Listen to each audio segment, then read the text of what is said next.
How you doing, everybody? It's your boy Wardy, and as you can see, we're back at it talking about the Amazons. And first and foremost, wishing you all again a very Merry Christmas, Happy Hanukkah, Happy Kwanzaa, whatever holiday you were spending this holiday season. I hope it was an absolute blast as we look ahead now into 2024 before we know it. And the New York Metropolitans have plenty more moves that they still need to make before they fill their roster for spring training and ultimately the regular season. And one of the areas that certainly needs to be addressed is still this bullpen. David Stearns has done a very solid job adding flyer names, but still needs to pick up some solidified names for said bullpen, which is why Matt Moore and Brent Suter, two veteran southpaws, make sense for more reasons than one to land in Queens to be a reliever for them for the upcoming season. So in today's video, we'll be breaking down everything that you guys need to know about these specific players, why they make sense, maybe why they don't make sense, and what are the odds or chances rather of them landing in Queens this offseason. But before we go further, I have to let you all know about today's video sponsor, that being our great friends at BetUS. For those that don't know BetUS is America's #1 sports book, so make sure to check them out today by clicking the link in the description. That way you get a 125% boost with your first deposit. So if you deposit $100 to do your sports betting, you get $225 to work with. It is that easy here with our great friends at BetUS. So if you like to do your overs, your unders, your money lines, your parlays, your spreads, everything and then some in the betting world, BetUS has you covered. And if you guys like to bet along with me, Wardy, here on the channel, we're going to be doing plenty unique Wardy parlays heading into the 2024 regular season for the New York Metropolitans. So when I'm telling you guys to pick Jeff McHits with 2 hits or more, Pete Alonso with at least 2 bases, Mets with the money line, make sure you're hammering that parlay. Hopefully that hits more often than not heading into next season. But to just give you guys an example of the type of fun parlays we'll be doing, will be things along those lines for sure. Props each and every game. We'll discuss pregame, break them down in our post-game shows, win, lose, or indifferent for our New York Metropolitans and their game outcomes. So again, make sure to check out BetUS today. Has you covered, especially with NFL playoffs coming up. You want to make sure you get in on the action right now, and BetUS again has you covered. So shout out to them once more for being a great sponsor in today's video. But guys, gals, whoever you are, I want to know your initial reactions, thoughts, comments, questions, and concerns down below to the Mets potentially landing one, if not both, of Brent Suter and Matt Moore. And I know a lot of you guys have questions. Wardy, who is Matt Moore? Who is Brent Suter? Why would the Mets even go after these guys? They're 2 grizzled vets, southpaws for not rotation, but a bullpen rather. Why do they make sense for the Mets? I'm so glad you asked, right? Because these are 2 players that I've been wanting to break down for a while. We'll likely break them down in a further video when I do a more thorough ranking on relievers I like, especially in the free agent market.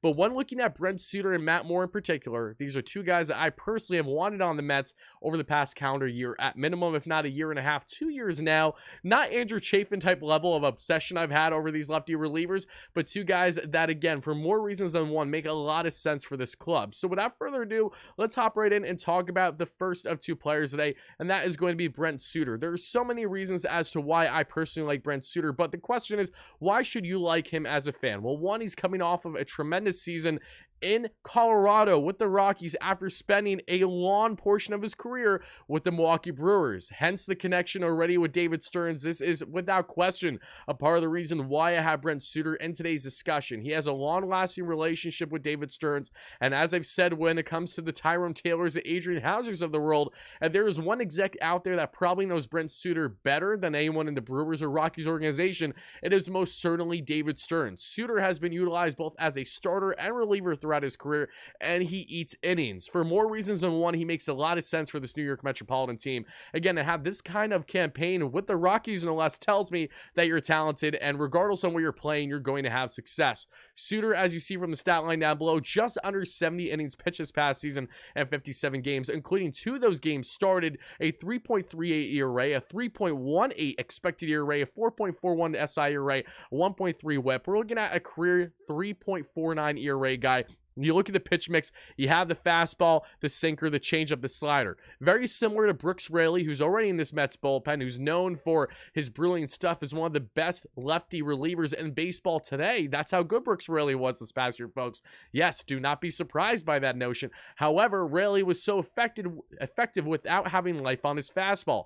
That too is the case here with Brent Suter. He's in the 1 percentile in velo with his pitches, but then you look at expected ERA, 88 percentile, average exit velocity, 100 percentile. The guy does not give up hard contact whatsoever. Barrel percentage, hard hit percentage, ground ball percentage, extension, all the best in Major League Baseball currently. So if you're wondering why do you land someone like Brent Suter, no, you're not looking as much for the fastball or the sinker where he's topping out, mid to high 80s on. You're looking at someone who has disgusting off-speed pitches. Looking at the changeup and the slider in particular, batters when facing the changeup last season, a 171 expected batting average and a 250 slug. The slider, a 143 batting average and a 286 slug. Fastball, 259 average, 268 expected batting average. So again, not great, but not terrible. It was the sinker where he faced most struggle. Opponent batting average, 342, but expected batting average did favor Suter there at 266. So again, the fastball, we know if you have a guy that can catch up to the slow heat, which would certainly be the case here with Suter, you're not loving that, but his ability to not only induce fantastic ground ball rates, but also, again, strike out guys at a solid clip, not known for the overwhelming stuff, but over 7K per nine to around 3 walks per nine, nothing that Jeremy Hefner can't work with, and the type of arm slot he has. Look at the release point right here from Brent Suter. I love everything about that. Love the line wind up. I love the release point. Everything about Brent Suter, I think, makes a lot of sense for this Mets team to have a different lefty look along with Brooks Ridley in this rotation. And we know how much David Stearns loves the idea of bringing in guys that, again, can give you different arm slots, potentially different pitch mixes. I know that he's fairly similar to Ridley. The only difference is that Ridley has a cutter versus Suter here has a sinker, but a lot to like here when evaluating Brent Suter, who, again, spent just under a decade there with the Milwaukee Brewers. So if there's anyone that knows him well, it is most certainly someone like David Stearns. But now let's get into our second player today, because again, both these guys make a lot of sense, but Suter makes a lot of sense because of the connection not only with Stearns, his continued success, but how he gets guys out in particular versus Matt Moore. There's a difference here because that's why you could even argue maybe there could be a world where all of them were in the same pen. I don't foresee that happening. Again, Brent Suter is projected to make, around the same money as Matt Moore, could be making a couple $100,000 less on a one or multi-year deal from what their projections are through Spotrac of $3 million or so. But when we look at Matt Moore in particular, I have been a big fan of this guy for a couple years now, and there's valid reasons for it. Matt Moore, just a couple years ago, feels like yesterday, he was a starter in the Philadelphia Phillies rotation. Since then, Matt Moore has went on to be one of easily the best lefty relievers in all the game today. He has done a fantastic job reworking his arsenal and being utilized as a mid to long reliever or in just one-inning performances. Matt Moore can get it done. If you need him in the setup, that is not a problem whatsoever. What do I like so much about Matt Moore? You see the stat line down below. 50 games this past season, split with 3 teams. He was then, of course, started the year with the Angels. He was with the Miami Marlins. He was with the Cleveland Guardians. He went around, but he was still successful no matter where he landed. 52.2 innings pitch, a 2.56 ERA, 3.33 expected ERA, 3.38 SI ERA, 1.16 WHIP. Matt Moore this past season was truly one of the best southpaws among all bullpens in baseball. Off-speed run value, 96th percentile. Pitching run value, 85th percentile. Fastball run value, 71th percentile. Expected ERA, 85th percentile. Expected batting average, 83rd percentile. Chase percentage, 98th percentile. A lot of swing and a miss when you're facing Matt Moore as either lefty on lefty or righty on lefty for that matter. Whip percentage, 66th percentile. K percentage, 79th percentile. Y percentage, 73rd percentile.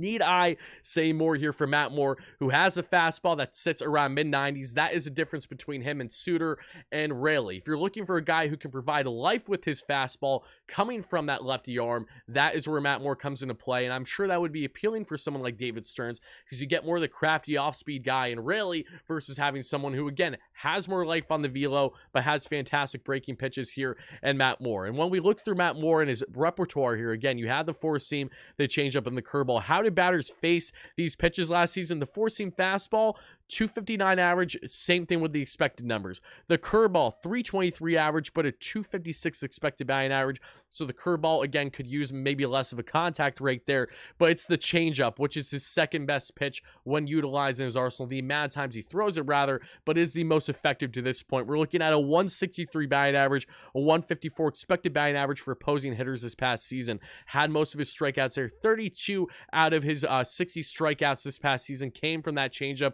So that is the bread. That is the money maker there for Matt Moore, is that nice off-speed pitch. And look at the career numbers. Yes, Matt Moore is someone who handles innings without a problem in his career, is someone who's known as a starter. Again, he started just 2 seasons ago 13 games with the Phillies, and prior to that was starting upwards of 20, 30 plus games, multiple years on end, either with the Tampa Bay Rays or with the San Francisco Giants. He's been around, but since then, being utilized as a true reliever has benefited Matt Moore so much in his career. And if you want another dominant lefty in this rotation, but does have not only a different arm slot value, but a different pitch mix pretty much entirely than what you're getting in Rayleigh, that is where Matt Moore comes into play. There's more life. He has the breaking ball, which I really like about him too. Even if, yes, it was hit a decent amount last season, nothing that can be worked with Jeremy Hefner and everyone involved in that pitching staff. Matt Moore is a guy that I've been wanting on the Mets since he first really broke out as a reliever with the Texas Rangers in the 2022 season. I wanted the Mets to go out and try to acquire him via trade. He was not dealt there. He spent his entire 2022 campaign with the Rangers at a 1.95 ERA with a 2.83 expected ERA and 74 innings pitched. This is back-to-back seasons now where he's shown a willingness to eat innings, but also be highly productive in doing so. So if the Mets are looking for another southpaw in their bullpen, then they absolutely should be, because one is never enough. Brooks, really, as talented as he is, should not have all that pressure on his shoulders. You want to get another lefty in there, not only for the sake of lefty and lefty, but lefties that can get righties out too. And that's where something both Brent Suter and Matt Moore come into play. So for more reasons than one, sign me up with one, if not both of these pitchers to land in Queens for the 2024 calendar season and beyond. So having said that, Mets fans, I want to know, what is your initial reaction? What is your thought process behind these potential moves for the Mets to go out of their way to land one of, if not both of, Brent Suter and Matt Moore? Are there other lefties available in this free agent market that you like more than currently what you're seeing? If so, who exactly are these players? As again, there is a plethora of awesome arms available in the free agent market. Of course, trade market, there's a lot there too, but that's such a toss-up where at least we can limit what guys we like in the free agent market, because there's a limit with the free agents out there versus the endless trade options out there, and how much of a willingness do the Mets have to potentially trade for guys and the Matt Moore and Brent Suter if they were, say, available in the trade market and not the free agent market. There's probably a lack of willingness there, knowing how talented these guys are and knowing you just have to spend money at the end of the day, which is the easiest thing for the Mets to do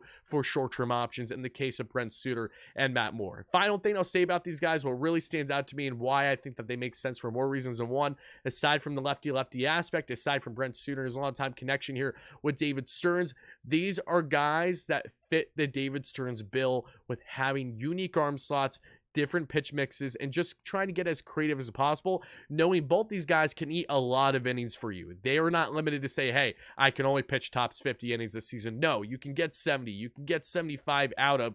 These are both guys that have experience as starters, and in the case of Matt Moore, plenty of experience as a starter. Brent Suter still has experience as a starter to this day, even as a spot starter. So if you need guys to eat innings and say a six-man type rotation, however you go about things, this is what makes them that much more appealing. They're not limited to just those one-inning outings every single time out there. I want guys that can come in, be effective, but also eat innings a good amount in doing so. This Mets rotation is going to be far more reliant on short-term options heading into the 2024 season than long-term options after missing out on Yamamoto, which is why having as many options, quality options, is imperative for this club. So that is, again, why Matt Moore and Brent Suter, I would love to see these guys in Queens. Let me know your thoughts down below, and stay tuned for consistent Mets coverage all off-season long, as we'll be breaking down individual live streams. We'll be getting into breaking news live shows, more videos coming out on all the latest. Until then, have a great rest of your night, day, evening, whenever you're watching this. This is your boy Wardy signing out. Let's go Mets, baby. Peace.